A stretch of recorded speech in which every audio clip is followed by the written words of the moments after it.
हाल ही में hit and run case को लेकर एक विवाद सामने आया है। उसी के बारे में आपको बताते हैं। मध्य प्रदेश में हिट एंड रन कानून के विरोध में जबरदस्त प्रदर्शन के बाद एक मीटिंग हुई, जिसमें शाजापुर के कलेक्टर किशोर कन्याल और 250 ड्राइवर थे। किशोर कन्याल ने मीटिंग के दौरान कहा कि कोई कानून हाथ में नहीं लेगा। कलेक्टर की बातों के बीच एक ड्राइवर बोल पड़ा, अच्छे से बोलो। इतने में कलेक्टर भड़क उठे और कहा, गलत क्या है इसमें, समझ क्या रहा है, क्या करोगे तुम, तुम्हारी औकात क्या है।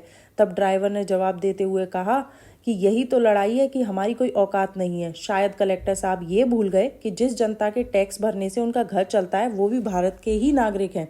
कलेक्टर की इस तरह की भाषा का प्रयोग करने की निंदा की जा रही है और मध्य प्रदेश के सीएम मोहन यादव का रिएक्शन भी सामने आया है इस बात को लेकर। अधिकारी को अपनी भाषा और व्यवहार का ध्यान रखना चाहिए और सभी के काम का सम्मान होना चाहिए। वहीं किशोर कन्याल ने औकात वाले बयान पर माफ़ी मांगी है और ये भी कहा है कि अगर किसी को दुख पहुंचाओ तो मुझे माफ़ कर दे। बता दें, भारत में हाल ही में हिट एंड रन कानून में चेंजेस किए गए हैं। अगर किसी ड्राइवर के लापरवाही से गाड़ी चलाने के चलते कोई गंभीर सड़क दुर्घटना होती है और वह पुलिस को या किसी अधिकारी को इस घटना की जानकारी दिए बिना चला जाता है, तो उसे 10 साल की जेल और 7 लाख रुपए तक के जुर्माना भरना पड़ेगा। और अगर वो दुर्घटना की जानकारी देता है तो उसे रियायत मिलेगी। इस कानून में ये चेंजेस इसलिए किए गए हैं क्योंकि दुर्घटना के बाद ज़्यादातर ड्राइवर भाग जाते हैं ताकि उन्हें ऐसा करने से रोका जा सके। लेकिन इस कानून पर ट्रक ड्राइवर्स का कहना है कि दुर्घटना भले ही पूरी तरह से उनकी गलती की वजह से ना हुई हो, लेकिन इसका खामियाजा उन्हें काफ़ी ज़्यादा भुगतना पड़ेगा।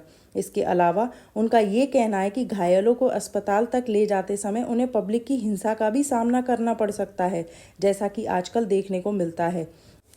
इसलिए इस कानून का विरोध करते हुए ट्रक ड्राइवरों और ट्रांसपोर्ट ने हड़ताल कर दी, जिसके चलते ट्रक और टैंकर्स ड्राइवर्स का 3 दिन का विरोध प्रदर्शन देखने को मिला। इसने देश के कई हिस्सों में डीजल और पेट्रोल की समस्या भी देखने को मिल रही है। लेकिन पहले ऐसे मामलों में कार्रवाई के लिए आईपीसी की धारा 304(a) के मुताबिक लापरवाही से किए गए किसी काम की वजह से अगर किसी व्यक्ति की जान जाती है तो ज़्यादातर 2 साल की जेल या जुर्माना होता था। बट इस कानून में चेंजेस कर दिए गए हिट एंड रन, जिसकी वजह से विरोध प्रदर्शन किए जा रहे हैं ट्रक ड्राइवर्स के थ्रू। अगर दी गई जानकारी पसंद आई हो तो वीडियो को लाइक करें और हमारे चैनल खबरी टुकड़ा को सब्सक्राइब करें। धन्यवाद।